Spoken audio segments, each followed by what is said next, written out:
Through its unconditional support for Israel, the American government has become one of the biggest obstacles to achieving peace. Consequently, the struggle for peace and justice in the Middle East will have to be waged here in the United States. Because the United States has primary responsibility for this. There's nothing either anti-Semitic or being a self-hating Jew in condemning U.S. policies which underlie massive atrocities and have been blocking a peaceful settlement. I've led the world pretty close to war several times, nuclear war. These are things that we ought to be concerned about. I mean, what Israel does, it's for them to worry about. What we do is for us to worry about. Americans need to wake up and find out what's happening in their name throughout the world. They have a responsibility.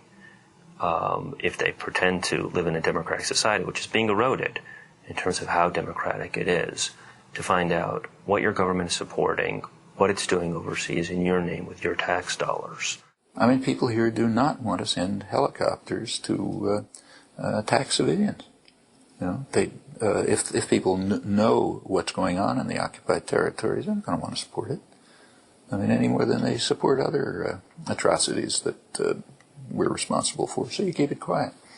Describe it as a defense against terrorism, not as brutal military occupation which is evoking resistance.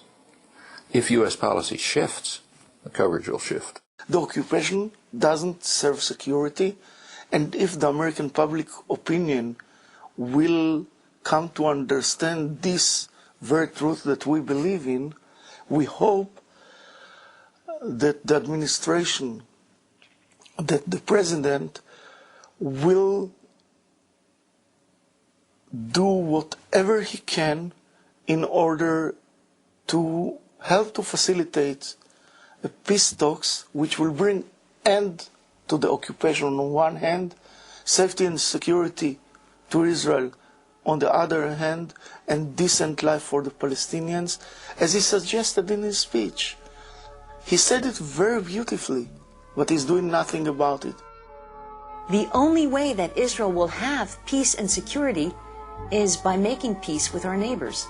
The only way that we will have a safe Israel is by making a just peace with the Palestinians. Their struggle in many ways is a just struggle. What are they struggling? They're struggling for a state. We in Israel have a state. The American people have a state. Why shouldn't the Palestinian people have a state?